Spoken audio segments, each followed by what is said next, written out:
Hello, everybody. This is Kurly Feng Shui Master, and it is 12:12 on 22/3/2020. And we are all in the midst of a very unique situation in the world, in our respective countries, cities, towns, villages. And I really, really believe that out of everything comes a great deal of good. And I was thinking about all of you that are spending more time in your homes, and what can I do to help you create a better environment for all of you, young and old, working or not working, regardless of your circumstances personally. So please do comment if you're enjoying and let me know that you're liking this or not. And please do so. Please comment constructively, because we all see these comments and they affect all of us. And please do share on for other people as well, because we want to create a better environment for everybody. And I thought I would read you a story because I love reading aloud to my friends. It gives me such great joy and pleasure. And so I thought I would read a little story to you, all of you. Now, this is a story that is good for you, regardless of age. So, you can watch it with your children. You can watch it with grandparents, with work colleagues, etc. And it has quite a spiritual background. It's a beautiful story written by Donald Walshe, who is a world-renowned author, and he is famous for writing the books called Conversations with God. And, this is a time when people might be feeling positive, negative, and quite spiritual, therefore, right? And thinking about what's going on, the greater, wider picture. And it's a long time since I read this story, and it just popped into my head, the title. I didn't even read it before thinking of reading it to you. So we're going to enjoy this together, which will be really, really fun. And so without further ado, let me start reading the story to you. And if you see me looking over here, it's because I'm looking at the storybook on another screen. Okay, it's not because I'm not wanting to look at you. So sit down, make yourselves comfortable, and just take a really deep breath. Let's do it together. Let it out. Relax. Smile. Really big smile, because when you make an expression on your face, eventually all the chemicals in your body go off to match that expression, and all the cells in your body decide, oh, the face is smiling, let us smile too. And another deep breath in, all the way in, all the way in. Let it out. And let's begin. So this book is called The Little Soul and the Sun. Okay. So once upon a time, there was a little soul who said to God, I know who I am. And God said, that's wonderful. Who are you? And the little soul shouted, I am the light. God smiled a big smile. That's right, God exclaimed. You are the light. The little soul was so happy, for it had figured out what all the souls in the kingdom were there to figure out. Wow, said the little soul. This is really cool. But soon knowing who it was not, but soon knowing who it was not enough, the little soul felt stirrings inside and now wanted to be who it was. It wanted to be the light. And so the little soul went back to God, which is not a bad idea for all souls who want to be who they really are, and said, "Hi God, now that I know who I am, is it okay for me to be it?"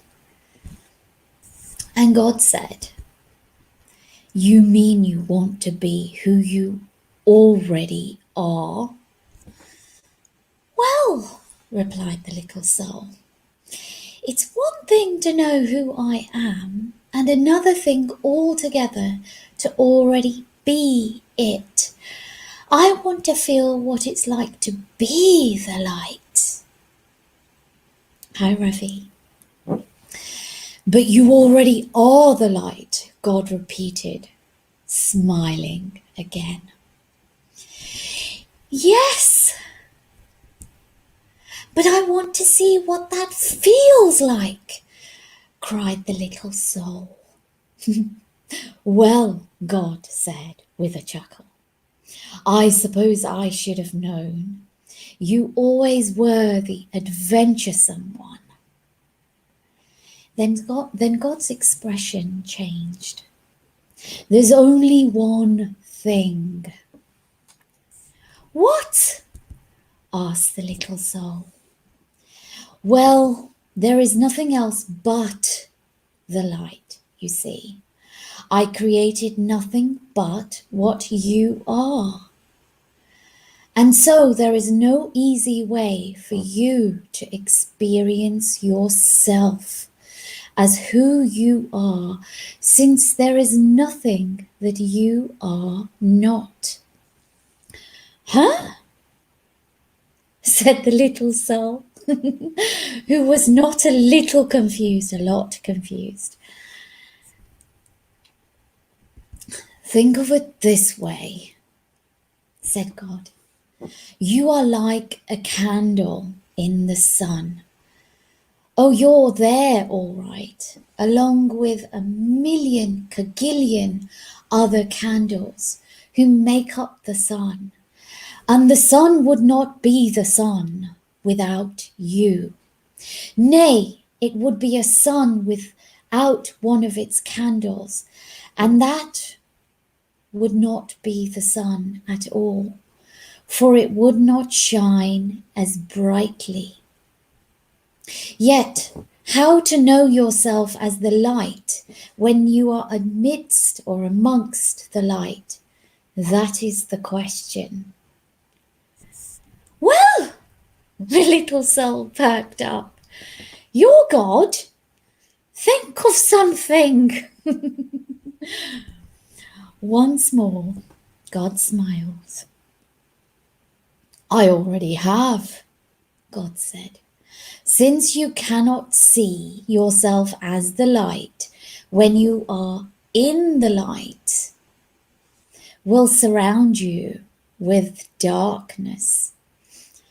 "What's darkness?" the little soul asked. God replied, "It is that which you are not."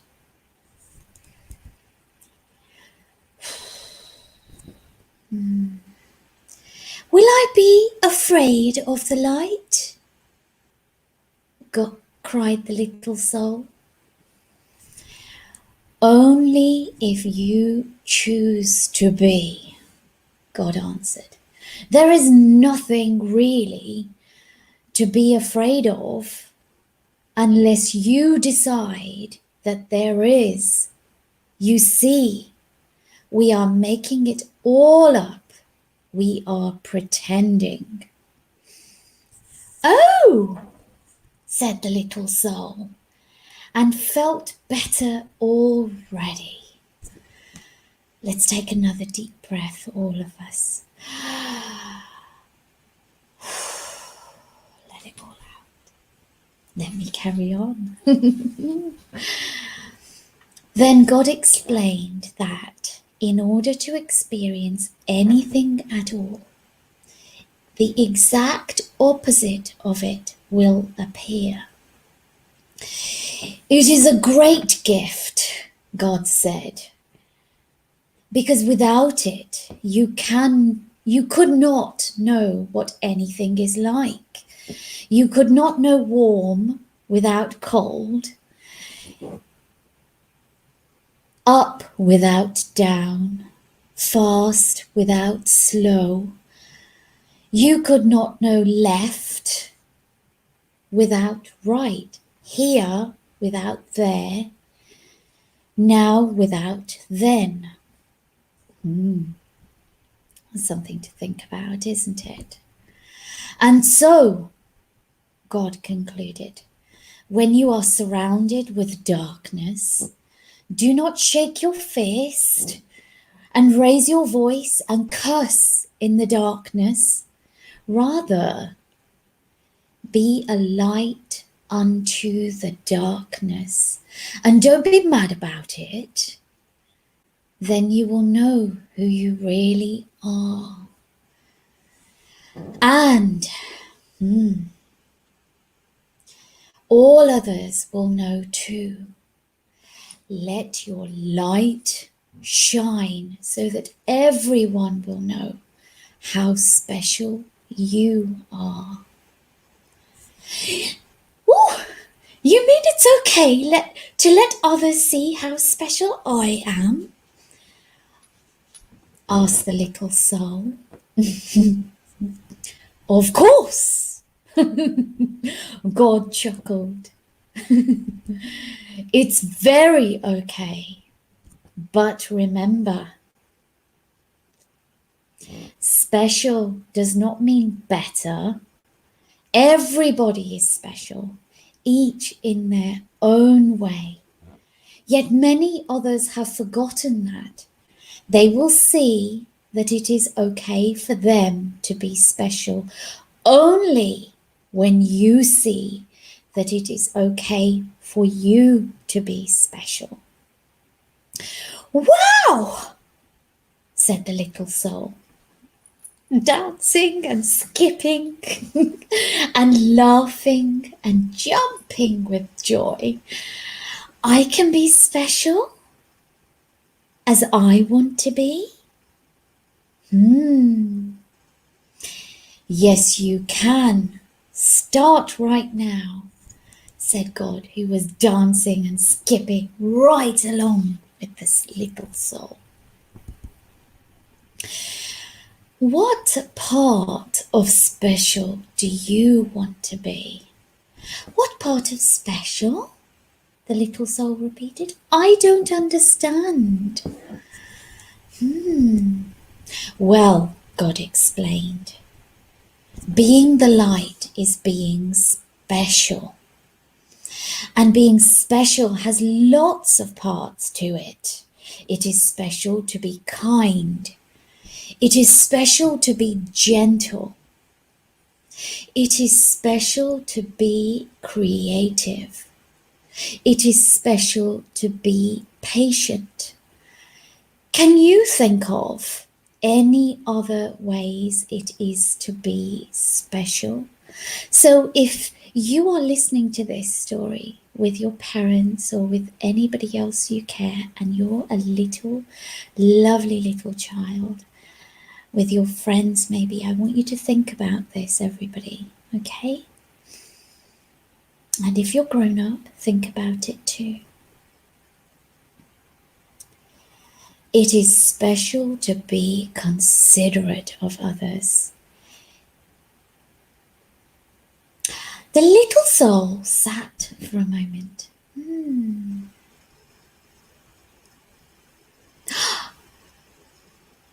I can think of lots of ways to be special, the little soul exclaimed.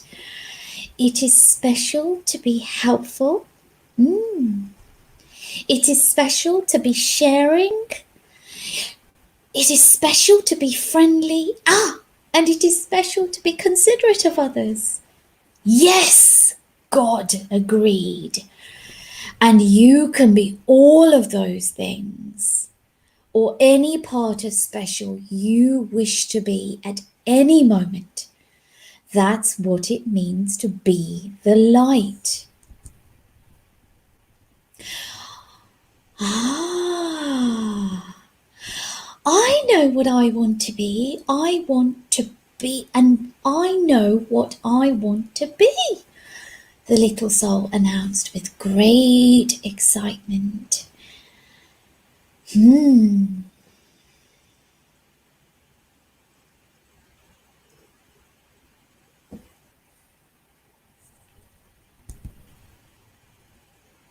Lost where I'm reading. Give me a second. I want to be part of special called forgiving. Isn't it special to be forgiving? Oh, yes, God assured the little soul. That is very special. Okay, said the little soul. That's what I want to be. I want to be forgiving. I want to experience myself as that. So, good, said God. But there's one thing you should know. The little soul was becoming a little bit impatient now, to be honest. It always seemed as though there was some little complication. What is it? The little soul sighed. Do a little sigh, everybody.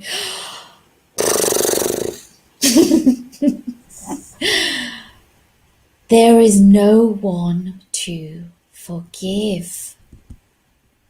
No one? The little soul could hardly believe what had been said. No one, repeated God. Everything I had made is perfect. There is not a single soul in all creation less perfect than you. Look around you. Look around you. It was then that the little soul realized a large crowd had gathered. Souls had come from far and wide, from all over the kingdom, for the word had gone forth. The little soul was having this extraordinary conversation with God, and everybody wanted to hear what they were saying. Looking at the countless other souls gathered there, the little soul had to agree. None appeared less wonderful, less magnificent, or less perfect than the little soul itself. Such was the wonder of the souls gathered around, and so bright was their light that the little soul could scarcely gaze upon them. Who then to forgive? Asked God.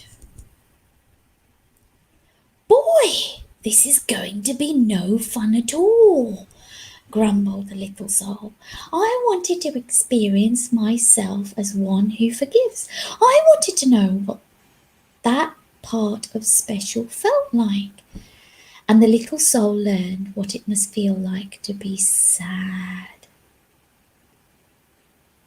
Do a sad expression. Go on, let me do a sad expression.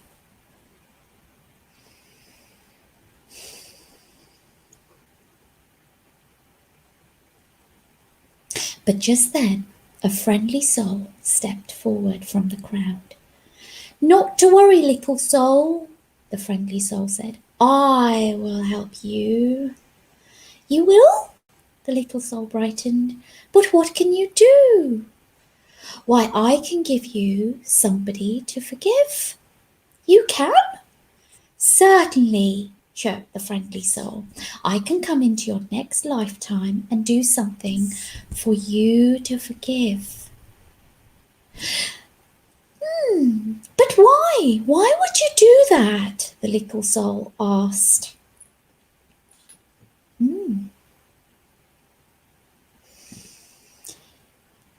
You who are a being of such perfect, utter perfection, you who vibrate with such a speed that it creates a light so bright that I can hardly gaze upon you, what could you cause? What could cause you to want to slow down your vibration to such a speed that your bright light would become dark and dense? What could cause you, who are so light that you dance amongst the stars and move through the kingdom with the speed of your thought, to come into my life and make yourself so heavy that you could do this bad thing? Simple, the friendly soul said. I would do it because I love you. The little soul seemed surprised at the answer. Don't be so amazed, said the friendly soul. You have done the same thing for me. Don't you remember? Oh, we have danced together, you and I, many times. Through the eons, across all the ages have we danced. Across all time and in many places have we played together. You just don't remember. We have both been all of it. We have been up, we have been down, we have been the left, the right of it. We have been the here and the there of it, the now and then. We have been the male and the female, the good and the bad. We have both been the victim and the villain of it. Thus, here we come together, you and I, many times before, each bringing to the other the exact and perfect opportunity to express and to experience who we really are. And so, the friendly soul explained further, I will come into your next lifetime and I will be the bad one this time. And I will do something really terrible, then you can experience yourself as the one who forgives. But why?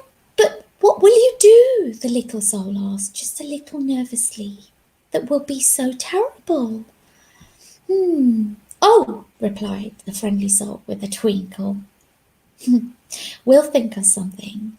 Then the friendly soul seemed to turn serious and said in a quiet voice, You're right about one thing. You know. What is it? The little soul wanted to know. I will have to slow down my vibration and become very heavy to do this not so nice thing. And I will have to pretend to be something very unlike myself. And so I have but one favor to ask of you in return. Oh, anything, cried the little soul, and began to dance and sing. I get to be forgiving. I get to be forgiving. Then the little soul saw that the friendly soul remained very quiet. What is it? The little soul asked. What can I do for you? You are such an angel to be willing to do this for me.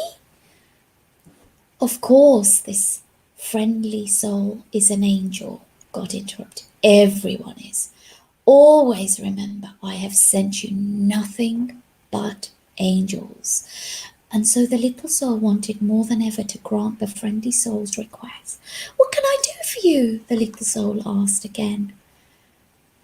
In the moment that I strike you and smite you, the friendly soul replied, in the moment that I do the worst to you that you could possibly imagine, in that very moment. Yes, the little soul interrupted. Yes, remember who I really am. Oh, I will, cried the little soul. I promise I will always remember you as I see you right here, right now. Good, the friendly soul said, because you see, I will not have been pretending so hard. I will have forgotten myself. And if you do not remember me as I really am, I may not be able to remember for a very long time. And if I forget who I am, you may even forget who you are, and we will both be lost. Then we will need another soul to come along and remind us both of who we are. No, I won't, the little soul replied again. I will remember you, and I will thank you for bringing this gift, the chance to experience myself as who I am. And so the agreement was made, and the little soul went forth into a new lifetime, excited to be the light, which was very special, and excited to be that part of special called forgiveness. And the little soul waited anxiously to be able to experience itself as forgiveness and to thank whatever other soul made it possible. And at all the moments in that new lifetime, whenever a new soul appeared on the scene, whether that new soul brought joy or sadness, and especially if it brought sadness, the little soul thought of what God had said. Always remember, God had smiled, I have sent you nothing but angels.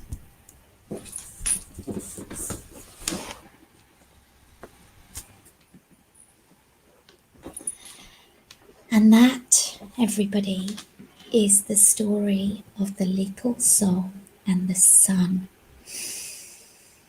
It's a very, very special story, and it contains lots of lessons, and it contains this beautiful thing called hope, and it teaches us about forgiveness and lots of good things. So I want you to have a think today, if you're working from home, if you're not able to go to school, if you can't see your friends today, if you're with loved ones, or if you're alone, I want you to think about the little soul and the sun, and just talk to each other or think for yourself, what does this story tell you right now? How does it help you to step into a space of calm, feel better? Because when you create the environment of calm inside of yourself, when you feel better, when you step into a place of hope and joy and laughter, what you do is you send a signal around every single bit of your body that makes it feel better and calmer. And then your immune system gets stronger. And when your immune system gets stronger, you become more well. And if you're poorly, it helps you get better. And if you're not poorly, it helps you to stay strong. And just put comments down below to let me know if you enjoyed this, and to share any thoughts that came to you, how it applies to you. And please do share this on for other people too, whether you're a professional or you're a professional mum, or you're a lovely little girl or a little boy, whoever you are. And just know that I send you love today. And I'll read you some other stories too, different ones. So let me know if there's a particular story you'd like me to read. Ravi, thank you very much for joining me, and anybody else who's here today. And you can listen to this story anytime you're feeling a little bit worried, or a little bit sad, or a little bit scared, or even if you're feeling a little bit lonely. And just remember, every day the sun rises and it shines upon you, and that there are angels everywhere, and that we're all there for you. Okay? And be an angel for somebody else. Whether it's a phone call, whether it's somebody on your street, a friend, your mum, your dad, your little one, your brother, your sister, your uncle, your aunt, anybody. See if you can be an angel for somebody today. But remember, the first person you can be an angel for is yourself. So look in the mirror, smile, and tell yourself you love yourself. Because these things work. There's a lot of science behind it. And on that note, I want to send you lots and lots of love and tell you I will be with you again real soon. In fact, I'm going to make time to come on here tomorrow for you. And I think I'll aim to come on tomorrow about 6 p.m.ish. Let me just make sure in my diary that I can do that. Yeah, I think I'll come on here tomorrow at 6 p.m. for you. And we'll do something else really nice. So put your suggestions down below for something else nice that you might enjoy. Okay? Because we're all here to create a really wonderful environment. And if we do this, we're going to help ourselves and everybody else. Okay? And this is Kurly Feng Shui Master. And if you'd like to contact me, to do something more personalized and individualized for you in your home on how to create a better environment, you feel free to message me on Kurly Feng Shui Master. And also I want to let you know that on Wednesday at 8 p.m. I have something really, really exciting to tell you about. So please come on here and join me at 8 p.m. on Wednesday. Don't miss out. Okay, lots of love and enjoy your day. Bye for now.